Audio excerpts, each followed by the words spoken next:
கடந்த 2018ஆம் ஆண்டு மத்திய அரசு உத்தரவில் சுமார்ட் சிட்டி திட்டத்தின் கீழே இந்த திட்டம் சீர்மிகு மதுரை உருவாக்க சொன்னாங்க. அதில் இந்த பெரியார் பஸ் ஸ்டாண்டும் அடக்கம்.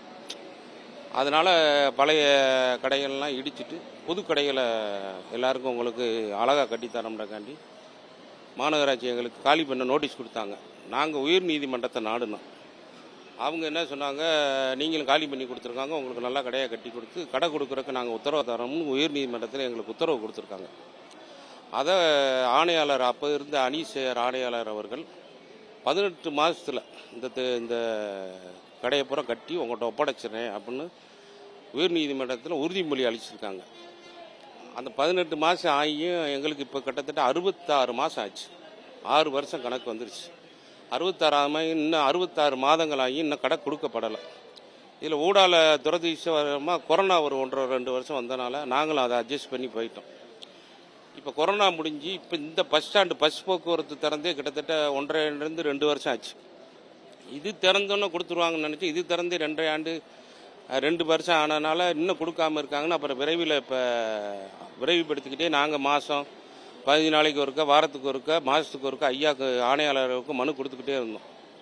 இப்போ கடைசி முடிவாக ஒரு 15 நாளைக்கு முன்னாடி ஆணையாளரை சந்தித்து நாங்கள் பேசும்போது உங்களுக்கு இந்த தேர்தல் விதிமுறைகள் முடிஞ்சோன்னா உங்களுக்கு கடையை உங்களுக்கு எல்லாத்துக்கும் நான் ஒப்படைச்சிட்றேன் அப்படின்னு அவர் உறுதிமொழி கொடுத்துருக்கார். அது போக நாங்கள் இந்த வாடகை கட்டாமல் வர ஒரு 100-150 பேர் இருக்காங்க. அதையும் அவர் முறையிட்டார். அப்போ நாங்கள் என்ன சொன்னோம், இந்த மாதிரி கடை கொடுக்காத கடையை வைக்க பொழப்பாக்காமல் கஷ்டப்படுறதுனால தான் வாடகை செலுத்தாமல் இருக்காங்க. நீங்கள் வாய்ப்பு கொடுத்தீங்கன்னா எல்லோரும் கட்டிடுவாங்க, ஆனால் எல்லாருக்கும் நீங்கள் கடை கொடுக்கணும் அப்படின்னு சங்க சார்பாக கோரிக்கை விடுத்தோம். ஆணையாளர் அதுக்கு இசைந்து அதை நீங்கள் எல்லாரையும் கட்ட சொல்லுங்கள், கட்டுறவங்களையும் நான் ஏற்றுக்கிறேன் அப்படின்னு சொல்லி அவங்களுக்கு நான் கடை கொடுத்துட்றேன் அப்படின்னு ஒரு உத்தரவாதம் கொடுத்தாரு. அதை நம்ம மிக சந்தோஷமாக நாங்கள் ஏற்றுட்டு வந்திருக்கோம். எங்களுக்கு எப்படி இந்த மாதத்துலேருந்து அடுத்த மாதம் 1 மாதம் 2 மாதத்தில் விரைவில் கடையை ஒப்படைக்கிறேன்னு அவரே சொல்லியிருக்கார்.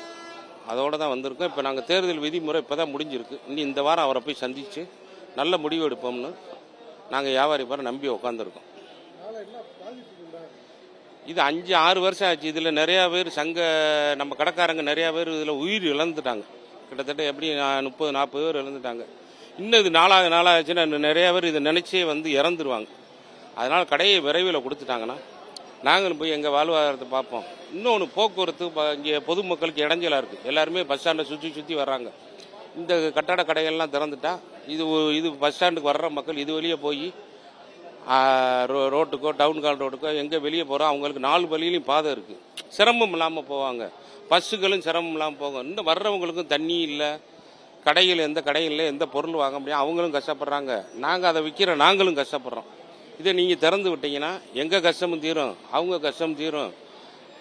பொதுமக்களோட கஷ்டத்தை தீர்க்கிறது தான் அரசாங்கத்தோட பணி. அதை அவங்க விரைவில் செஞ்சு கொடுப்பாங்க நம்பிக்கையோடு நாங்கள் காத்திருக்கோம்.